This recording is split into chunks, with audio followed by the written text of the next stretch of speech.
Last season, the Atlanta Hawks accomplished something no other team could do throughout the entire postseason. They found a way to beat the New York Knicks twice. While the rest of the league struggled to solve New York, Atlanta managed to take them down on 2 separate occasions, proving they had a formula that few teams could figure out. Get it in. McCullough, fire! Hawks take the lead, 109 to 108. They ultimately lost the series, but Atlanta pushed the eventual champions far beyond what almost anyone outside Georgia expected. For a young team that had just moved on from its longtime franchise centerpiece, that playoff run became a turning point. Instead of spending the offseason desperately trying to replace what they had lost, the Hawks chose a different path. They leaned into the strengths that had already carried them, addressed one of their biggest weaknesses, and quietly built one of the deepest young cores and asset collections in the league. For the first time in years, Atlanta looked like a franchise with an actual direction rather than a team simply fighting to stay alive in the play-in race. This was a completely different Hawks team. On January 8, 2026, Atlanta finally made the move that had been hanging over the franchise for years. After more than 7 seasons as the face of the team, 4-time All-Star Trae Young was traded to Washington in exchange for CJ McCollum and Corey Kispert. Trading away a franchise cornerstone is already a massive decision, but doing it without receiving a draft pick in return made the move even more surprising. Still, there was a bigger plan behind it. Atlanta was officially handing the keys to Jalen Johnson and one of the youngest cores in the NBA. While the Hawks didn't receive the draft capital many expected, they gained something the front office valued just as highly: financial flexibility to keep their young players together and continue building around them. When the trade happened, Atlanta was 18-21 and sitting 9th in the Eastern Conference. Young had appeared in only a handful of games, and the Hawks were just 2-8 when he played. Everything pointed toward another disappointing season. Instead, Atlanta completely changed the story. After the All-Star break, the Hawks became one of the hottest teams in the league, going 20-6 over their final 26 games. Only the Spurs, Thunder, and Celtics had better records during that stretch. And the numbers showed that this wasn't simply a lucky run. Atlanta posted a 118.3 offensive rating while its defense became the real strength, ranking second in the league at 108.6. That produced a remarkable plus 9.7 net rating, good for 4th overall during the stretch. They played at the 11th fastest pace and led the entire NBA in points off turnovers, averaging 22.5 per game. Suddenly, Atlanta was creating problems on both ends of the floor. By the end of the regular season, the Hawks had climbed all the way to the 6th seed with a 46-36 record, their best win total since the 2015-16 season. Then came the ultimate test, a first-round matchup against the eventual champion Knicks. Atlanta immediately shocked everyone, jumping out to a 2-1 series lead and putting real pressure on New York. But championship teams know how to respond. Starting in Game 4, the Knicks adjusted their offense, seized control of the series, and never gave the momentum back. The ending was brutal, with Atlanta suffering a 140-89 blowout in Game 6 after trailing 83-36 at halftime. It was one of the most lopsided playoff closeouts imaginable. But focusing only on that final game misses what Atlanta accomplished.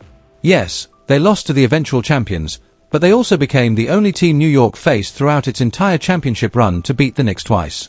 For a young Hawks team still figuring out its identity, that was more than just a moral victory, it was evidence that the foundation was real.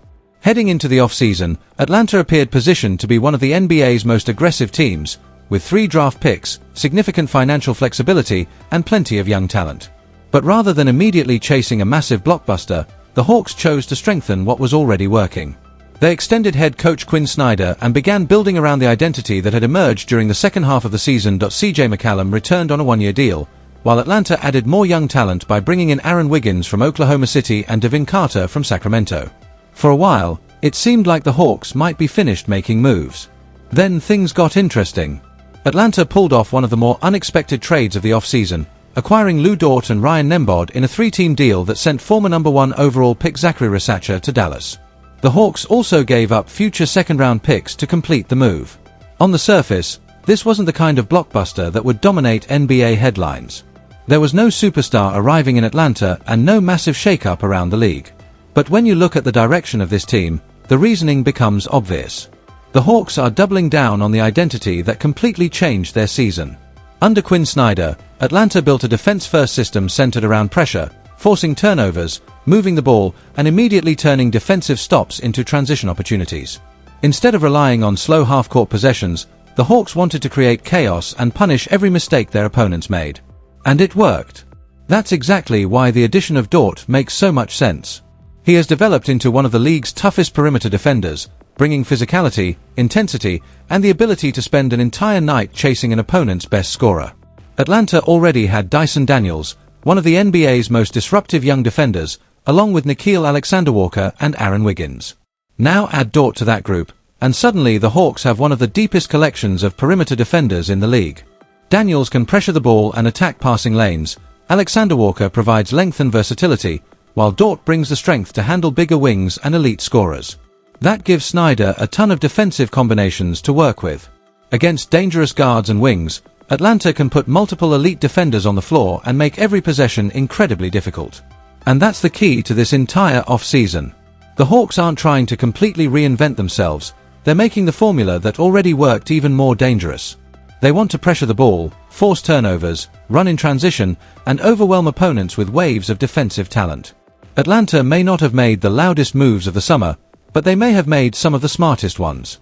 Because if this defensive identity carries over, the Hawks could enter the new season as one of the most annoying and dangerous teams in the Eastern Conference. There's another major benefit to adding Dort. Daniels no longer has to take the toughest defensive assignment on every single possession. He can finally conserve some energy, which could allow him to have an even bigger impact in transition and on offense, where there's still plenty of room for his game to develop. And Dort wasn't the only player Atlanta added with meaningful playoff experience. The Hawks had already brought in Aaron Wiggins from Oklahoma City before the draft, giving this young roster two players who understand what championship-level basketball actually demands. They know the attention to detail, consistency, sacrifice, and discipline required to survive a deep postseason run. For a team filled with young players still learning how to win, that experience could be just as valuable as anything they provide on the court. In fact, perimeter defense became the defining theme of Atlanta's entire offseason. Between Dyson Daniels, Nickeil Alexander-Walker, Aaron Wiggins, and now Lu Dort, the Hawks have assembled one of the deepest collections of defensive guards and wings in the league. And that depth gives Atlanta something every serious contender needs: options. No matter who they're facing, Snyder can throw multiple defenders at elite scorers without sacrificing size, physicality, or effort. Against the best backcourts and wings in the Eastern Conference, very few teams can match the defensive waves Atlanta can send at them for an entire 48 minutes. If the 2026 playoffs showed us anything, it's that championship-caliber teams need elite defenders everywhere. Look at the Spurs, the champion Knicks, and the Thunder. Different styles, different rosters, but the same basic formula: defensive talent across the lineup. That's the group Atlanta is trying to join. They aren't there yet, but Dort brings them another step closer. In a league increasingly built around length, versatility, and switchability, the Hawks are getting ahead of the curve. Finding one elite perimeter stopper is difficult enough. Adding another while already having Daniels, Alexander-Walker, and Wiggins is a serious defensive investment. None of these moves were designed to create headlines, but smart and flashy aren't always the same thing. Atlanta clearly chose substance over spectacle. And the front office wasn't finished building for the future. The 2026 NBA draft could end up being just as important to this franchise, not only for the upcoming season but for the direction of the next several years. Atlanta entered draft night with 3 selections and walked away with Kingston Flemings at number 8, Zuby Edge at number 23, and Henry Vaser at number 52. The common theme connecting all 3 picks was upside. Start with Flemings. After trading Trae Young in January, Atlanta discovered there was one part of his game that was incredibly difficult to replace: shot creation. Trae didn't just score, he could bend an entire defense, force rotations, and create open opportunities for everyone around him. The Hawks felt that absence most clearly when the game slowed down against New York in the playoffs. In those critical moments, Atlanta lacked someone who could consistently beat his defender, collapse the defense, and create something out of nothing. That became one of the biggest reasons their season ended. So with the 8th pick, Atlanta attacked the problem directly. Fleming's biggest strength is his ability to get wherever he wants on the court, whether he's attacking in transition or creating from a standstill. His first step immediately stands out, and he doesn't always need a screen to get downhill. His burst alone can allow him to beat defenders, force rotations, and put the defense under pressure. Obviously, Summer League comes with a warning label. Every year, a young player dominates in July and then struggles when the real games begin. But even with that caveat, Fleming showed enough to make Hawks fans pay attention. Atlanta's offense looked more organized with him on the floor. He created opportunities out of pick and rolls, made smart decisions, protected the ball, and even showed flashes defensively by using his quick hands to disrupt passing lanes. Most importantly, he wasn't playing like someone desperate to prove he could score. He was playing like a point guard trying to make the entire team better. That's what makes his projections so intriguing. Flemings probably won't ever become the passer Trae Young was, very few players can, but he brings something Trae never consistently provided: point of attack defense. At just 19 years old and around 183 pounds, he already plays with surprising physicality, fights through screens, and competes defensively. He also doesn't need to become a high-volume scorer to have an impact. If those early flashes translate to the regular season, Atlanta may have found another foundational piece. Flemings received most of the attention as the lottery pick, and understandably so. But if Summer League was any indication, the Hawks may have found another important building block with their number 23 selection. At 6 feet 9 inches and around 240 pounds, Zubair